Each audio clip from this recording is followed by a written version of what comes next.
You and I are not careful, living in a cave will become a way of life. What do you mean? Every time you get hurt, you run away.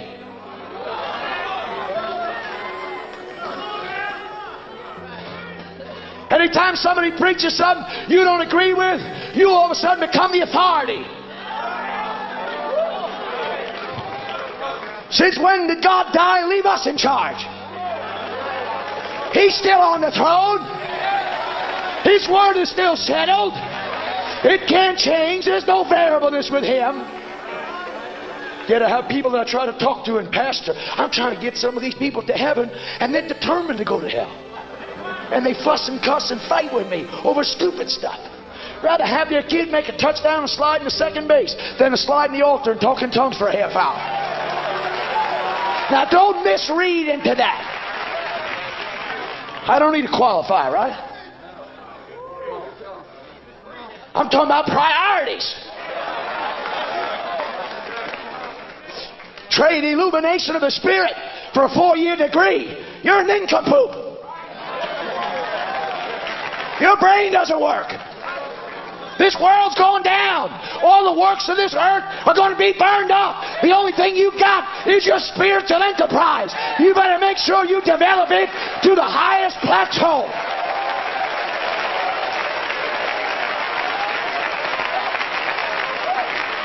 Am I making sense yet? Just let me go a little further. You hear me? I am so grateful, God. I am so grateful that God ever woke me up and showed me what a jerk I was becoming. See, you can be a jerk by justifying yourself. Well, what they said was wrong, and what they did was wrong. And, well, it's just wrong. I can show you scripture and verse.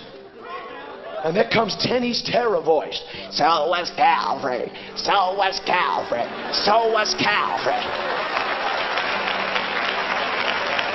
And if I really want to be like Jesus, I just got to shake it off. I just got to put it under the blood. I just got to go live right and be godly and be holy and give everything I can to contribute to the work of God. My life is so short at 70 years. I ain't got time for vendettas. I don't have time for revenge. I don't have time to build my little pet kingdom of political theology.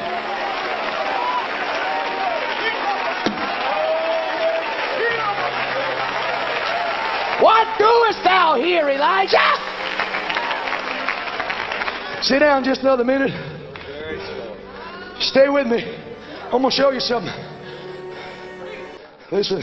Now, you may disagree with me, but just be quiet if you do. But in chapter 18, I have read for some 20 years this cat, Obadiah.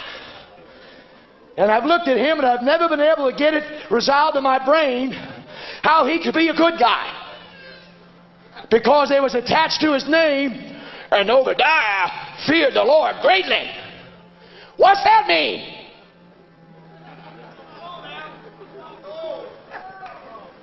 I'm going to hit you with one, Doc, right now. When Elijah gets ready to have a confrontation, the Obadiah spirit says, now let's not confront Ahab. Let's have a diplomatic approach to this.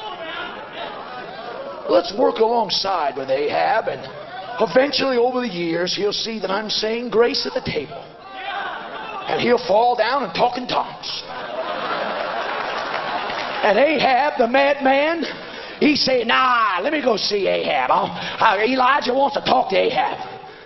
He wants a confrontation, because unless you confront Ahab, which is the problem, your little journey, Obadiah, of looking for grass will never end the drought. Now wait a minute, here I go. If you don't get this one, you missed the message.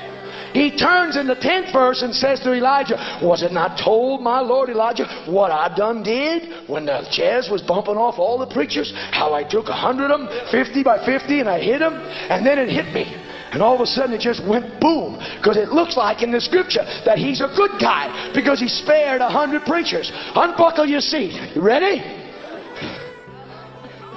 A silenced preacher ain't no better than a dead one.